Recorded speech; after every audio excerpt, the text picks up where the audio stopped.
കൃഷ്ണപുരം ഗ്രാമപഞ്ചായത്ത് ബഡ്ജറ്റിനെതിരെ പ്രതിഷേധം. Budget നിരാശാജനകമാണെന്ന് LDF parliamentary party അഭിപ്രായപ്പെട്ടു. ശുചിത്വ മേഖലയിൽ പുതിയ പദ്ധതികൾ പ്രഖ്യാപിച്ചിട്ടില്ല. റോഡുകൾ പുനർനിർമ്മിക്കാനോ രോഗികളെ സഹായിക്കാനോ ഉള്ള പദ്ധതി ബഡ്ജറ്റിൽ ഇല്ലെന്നും LDF കുറ്റപ്പെടുത്തി. കൃഷ്ണപുരം ഗ്രാമപഞ്ചായത്തിൽ അവതരിപ്പിച്ച ബജറ്റ് നിരാശാജനകമാണെന്ന് LDF parliamentary party leader I Rafeeq പറഞ്ഞു. ജൈവ മാലിന്യങ്ങൾ പൊതുസ്ഥലങ്ങളിൽ കുന്നുകൂടുന്നത് നിയന്ത്രിക്കാനോ ശുചിത്വ മേഖലയിൽ പുതിയ പ്രോജക്റ്റുകൾ തയ്യാറാക്കാനോ ബജറ്റിൽ ഒന്നും തന്നെ വകയിരുത്തിയിട്ടില്ല. ജലജീവൻ മിഷൻ പദ്ധതി നടപ്പാക്കിയപ്പോൾ തകർന്ന റോഡുകൾ പുനർനിർമ്മിക്കാനും പദ്ധതിയില്ല. അർബുദ വൃക്ക രോഗികളെ സഹായിക്കാനുള്ള പദ്ധതിയും ബജറ്റിൽ വിഭാവനം ചെയ്യുന്നില്ലെന്ന് അദ്ദേഹം കുറ്റപ്പെടുത്തി. 2026-27 വാർഷിക പദ്ധതിയിലേക്കുള്ള ബജറ്റ് കൃഷ്ണപുരം ഗ്രാമപഞ്ചായത്തിലെ ജനങ്ങളെ സംബന്ധിച്ചിടത്തോളം തീർത്തും നിരാശാജനകമായ ബജറ്റാണ്. ആ ബജറ്റിന്റെ ഭാഗമായിട്ട് കഴിഞ്ഞ കുറേ വർഷങ്ങളായി വെച്ചിട്ടുള്ളത് ആവർത്തനം മാത്രമാണ് ഉണ്ടായിട്ടുള്ളത്.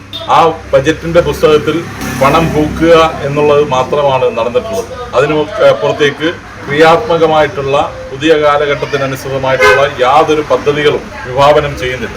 ഈ ബജറ്റുമായി ബന്ധപ്പെട്ടുകൊണ്ട് വളരെ കാലങ്ങളായി കൃഷ്ണപുരം ഗ്രാമപഞ്ചായത്തിലെ വർക്കിംഗ് ഗ്രൂപ്പിലൂടെ ജനങ്ങൾ ഇവിടെ വന്ന് ആവശ്യപ്പെടുന്ന ഗ്രാമപഞ്ചായത്തിൽ ജലജീവൻ മിഷൻ പദ്ധതിയിലൂടെ ജലജീവൻ മിഷൻ പദ്ധതി നടപ്പിലാക്കിയപ്പോൾ അതിന്റെ ഭാഗമായി തകർന്നു കിടക്കുന്ന റോഡുകൾ അത് സഞ്ചാരയോഗ്യമാക്കണം എന്നുള്ള ആവശ്യത്തെ ഈ ബജറ്റിൽ നിരാകരിക്കുകയാണ് ചെയ്തിട്ടുള്ളത്.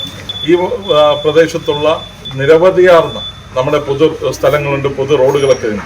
ആ റോഡുകളിലൊക്കെ തന്നെ മാലിന്യങ്ങൾ ഓരോ ദിവസവും കുന്നുകൂടിക്കൊണ്ടിരിക്കുകയാണ്.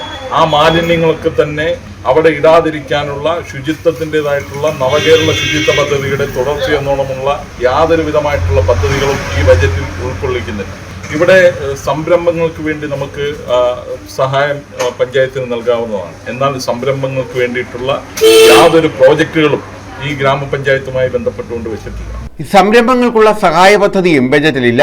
കുടുംബാരോഗ്യ കേന്ദ്രത്തിന്റെ സൗകര്യങ്ങൾ മെച്ചപ്പെടുത്തുന്നതിനോ കൃഷ്ണപുരം സാംസ്കാരിക കേന്ദ്രം നവീകരിക്കുന്നതിനോ ബജറ്റിൽ യാതൊരു പദ്ധതിയും വിഭാവനം ചെയ്തിട്ടില്ലെന്നും LDF പാർലമെന്ററി പാർട്ടി കുറ്റപ്പെടുത്തി. പ്രധാന മേഖലകളെ അവഗണിച്ച ബജറ്റിൽ LDF പാർലമെന്ററി പാർട്ടി പ്രതിഷേധവും അറിയിച്ചു. ഐ റഫീഖിനെ കൂടാതെ സ്വപ്ന മോഹൻ, ബീന പ്രസാദ്, ശ്രീദേവി ഓമനക്കുട്ടൻ, ബിന്ദു രാജേഷ് എന്നിവർ പങ്കെടുത്തു. News bureau, Kayamkulam.